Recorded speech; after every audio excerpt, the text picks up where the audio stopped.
816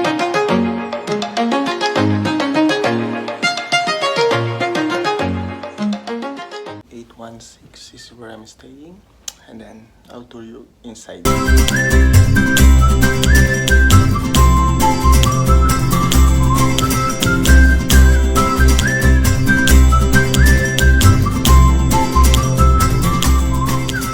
Taray ng key pass nila. Nakaprint pa yung pangalan. Very personalized. And then Region 7 cruise ship.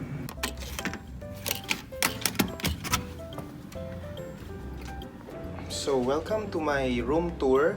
So, ngayon tutur ko kayo how a typical cruise ship room looks like. So, pagpasok mo, dito yung banyo, and then let's explore inside.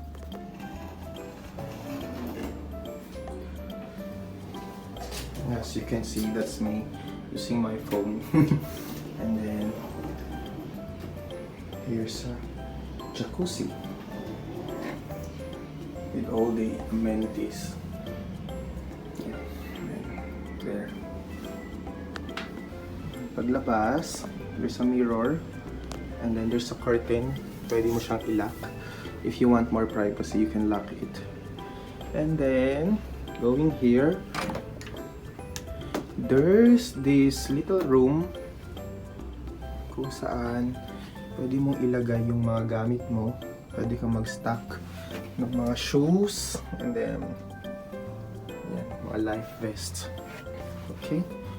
Sayang naman tong room na to kung hindi ko gagamitin. So I'll be putting all my things here. As you know, or maybe not know, pero dito sa cruise ship, kung dinner nila, kailangan mong magsuot ng coat and long sleeves. So all the clothes that I brought for this tour ay puro formal, puro long sleeves and coat. So sasabit ko sila dito. I will hang them here, and then the black shoes and everything, I will keep it here.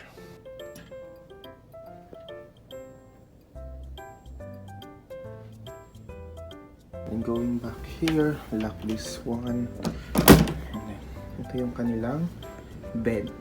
So, pwedeng dalawa. Actually, for Filipino, pwedeng pang 5 na tong room na to. Yeah. Another mirror. So, this room, it has a lot of mirror. Ano? Mirror na naman to. And then, yeah, just a typical phone where you can put your things sa lamesa. And then, lamp.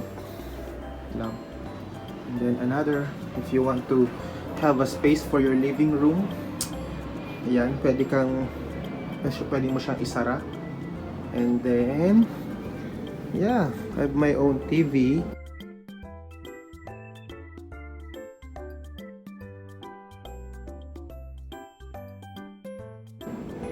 There's a wine over there.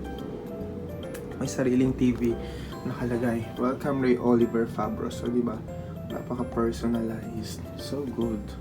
May the fruit here, and then meron silang this is their refrigerator. So, sa ref nila, ano ba itong mga to? Here's some ice, Coca-Cola, soda, beer. Yeah.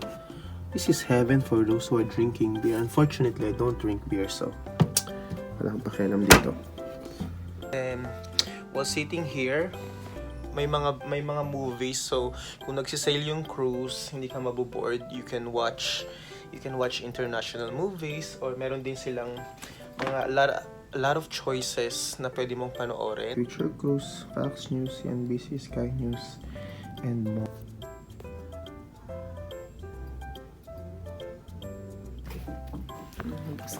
Okay.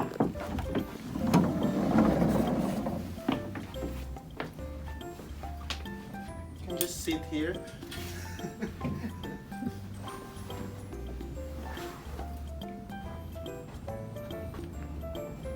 And do some emote moments when you're sad.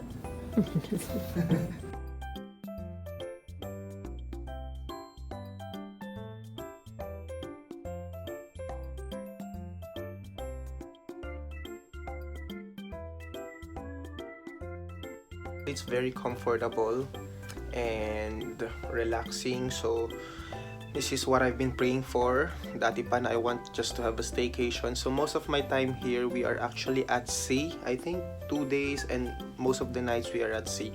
So wala akong gagawin kundi just to rest, sleep, watch, and eat. Baboy. Pero anyway, that's how a typical cruise ship guest room looks like. Ewan ko, actually I do not know if it's typical, pero for my stay here, this is what my room looks like. So I think I will end my vlog here. It has been 2 nights na 3 hours na yung tulog ko, so I will just rest and then I will continue vlogging these coming days.